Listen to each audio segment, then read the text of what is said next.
Film 15 साल पहले के एक दिल दहला देने वाले दृश्य के साथ खुलती है। एक डरावने काल्पनिक थीम वाले सर्कस में एक अजीब तरह से शांत मूक कलाकार के रूप में काम करने वाला पीटर पैन के वेश में एक आदमी जेम्स हुक नामक 13 वर्षीय लड़के का उसके घर से अपहरण करने का प्रयास करता है। जेम्स की मां रॉक्सैन अपनी आंखों में आतंक के बावजूद बहादुरी से मुकाबला करती है। संघर्ष में हमलावर का चेहरा विकृत कर देती है। हालांकि पीटर एक अमानवीय शक्ति के साथ रॉक्सैन पर काबू पा लेता है और उसकी चीखों को दबा देता है। वर्तमान समय में हम डार्लिंग परिवार से मिलते हैं। वेंडी, उसके छोटे भाई जॉन और माइकल और उनकी मां मैरी, जो पास के शहर एशडाउन में एक सम्मोहन चिकित्सक के रूप में काम करती हैं। माइकल के जन्मदिन पर जिम्मेदार बड़ी बहन के रूप में वेंडी उसे स्कूल छोड़ती है। बाद में उसे लेने का प्यार भरा वादा करती है। हालांकि अपने बॉयफ्रेंड से बात करते समय एक पल की असावधानी के कारण वेंडी माइकल को अपनी नई साइकिल पर स्कूल से जाते हुए अनदेखा कर देती है। यह भूल बाद में उसके दिल को पीड़ा से भर देगी। माइकल अपनी साइकिल से एक भयावह रूप से शांत सुनसान वुडेड क्षेत्र से गुजरता है, जहां अंततः उसे उसी शैतानी आदमी द्वारा रोका और अगवा कर लिया जाता है जिसने वर्षों पहले जेम्स और उसकी मां पर हमला किया था। वह भयावह व्यक्ति अभी भी पीटर पैन के रूप में एक भयानक मुखौटा पहने हुए है। डार्लिंग परिवार बर्बाद हो जाता है जब उन्हें पीटर का एक खून जमा देने वाला फोन आता है, जो उन्हें सूचित करता है कि माइकल को नेवरलैंड नामक एक अज्ञात और अशुभ स्थान पर ले जाया गया है। यह कॉल वेंडी को अपराध बोध के एक अथाह कुएं और अपने छोटे भाई को बचाने के एक हताश और उग्र दृढ़ संकल्प की स्थिति में डाल देता है। उसकी आंखों में आंसू हैं, लेकिन उसके दिल में एक लौ जल रही है। अगले दिन पीटर की नीचता की भयानक सीमा सामने आती है। माइकल के सबसे अच्छे दोस्त जॉय की तलाश करते समय पीटर एक अकल्पनीय रूप से क्रूर कृत्य करता है। मासूम बच्चों से भरी एक बस का नरसंहार करता है। टूटे हुए शीशे और चीखों का दृश्य एक कभी न भूलने वाला दुःस्वप्न बन जाता है। इस बीच माइकल को खोजने की असहनीय आवश्यकता से प्रेरित होकर वेंडी जॉय और उसकी बहन मिया के साथ मिलकर काम करती है। उनकी हताश खोज उन्हें पीटर के एक पिछले शिकार से मिलने ले जाती है, एक ट्रांसजेंडर बच्चा जिसका वर्षों पहले अपहरण कर लिया गया था।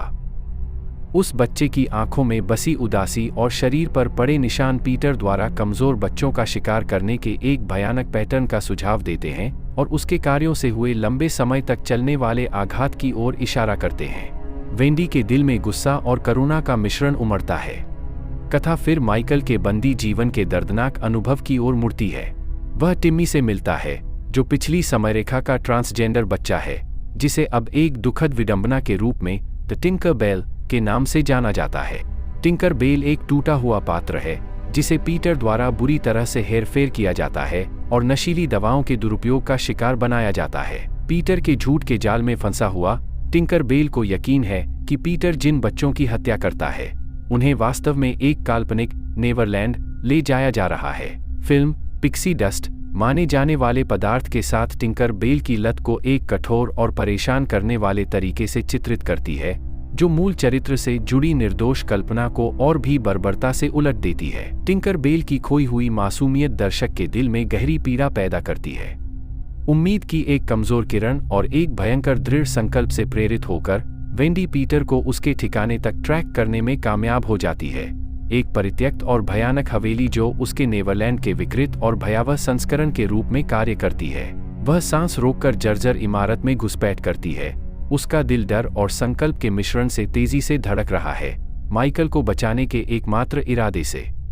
जैसे ही वेंडी आखिरकार अपने भाई का पता लगाती है, उसका फोन बजता है।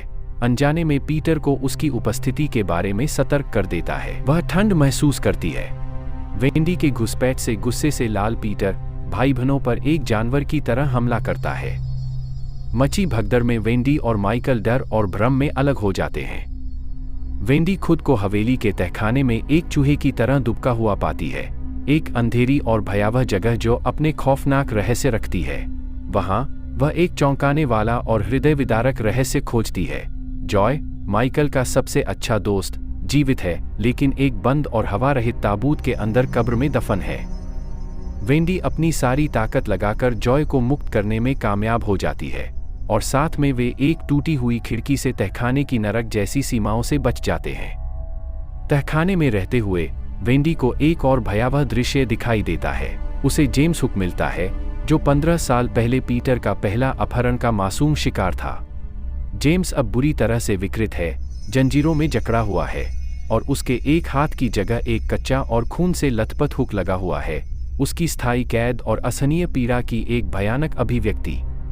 उसकी आंखों में बसी खालीपन और शरीर पर अनगिनत निशान पीटर के अपराधों के लंबे और क्रूर इतिहास और उसकी हिंसा की कभी न खत्म होने वाली चक्रीय प्रकृति को प्रकट करते हैं। वेंडी के गले में एक गांठ बन जाती है। उनके भागने की खबर सुनकर पीटर एक पागल की तरह गुस्से से भर जाता है। वह टिंकर बेल की बेरहमी से हत्या कर देता है, उसे एक बोझ या शायद अपने बिखरते हुए नियंत्रण के घृणित प्रतीक के रूप में देखता है। फिर वह वेंडी के साथ एक हिंसक और हताश टकराव में शामिल हो जाता है। एक भयानक और खून खराबे वाले संघर्ष में पीटर वेंडी की 2 उंगलियां नोच लेता है, जो उसकी पाशविक क्रूरता को दर्शाता है। वेंडी की चीखें हवेली में गूंजती हैं। ठीक उसी समय जब वेंडी के लिए स्थिति निराशाजनक लगती है, माइकल फिर से प्रकट होता है। एड्रेनालाइन की एक लहर और अपनी बहन की रक्षा करने की एक हताश और आदिम आवश्यकता से प्रेरित होकर माइकल एक छोटे से जंगली जानवर की तरह बेरहमी से पीटर पर हमला करता है, उसे बार बार मारता और पीटता है। पासा पलट जाता है और रूप से निर्दोष छोटा भाई अपने उत्पीड़क के खिलाफ हिंसा का एक चौंकाने वाला और भयानक प्रदर्शन करता है। दर्शक विश्वास नहीं कर पाते हैं। चरमोत्कर्ष तहखाने से जेम्स हुक के उभरने के साथ एक और अंधेरा और अप्रत्याशित मोड़ लेता है। वर्षों की असहनीय पीड़ा और अपनी मां की हत्या का बदला लेने की एक जलती हुई और कभी न बुझने वाली इच्छा से भरा हुआ जेम्स अवसर का लाभ उठाता है। वह घायल और कमजोर पीटर को कंधे में अपना भयानक हुक मारता है और उसे हवेली की अंधेरी और रहस्यमय गहराई में खींच ले जाता है, संभवतः अपना लंबे समय से प्रतीक्षित और खूनी प्रतिशोध लेने के लिए।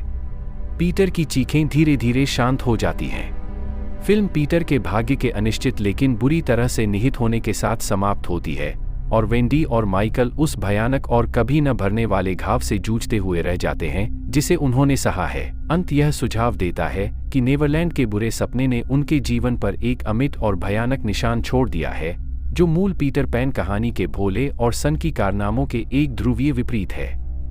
फिल्म खोई हुई मासूमियत, बुराई के भ्रष्ट प्रभाव और बचपन के आघात के स्थायी और विनाशकारी प्रभाव की एक अंधेरी और परेशान करने वाली खोज के रूप में कार्य करती है। और अगर आप लोगों को ऐसे ही रोमांचक मूवीज के बारे में जानकारी लेने हैं तो हमारे चैनल को सब्सक्राइब करके बेल नोटिफिकेशन को ऑल में क्लिक कर ले ताकि ऐसे ही नए मूवी के जानकारी आप लोगों को हमेशा मिलते रहे। धन्यवाद।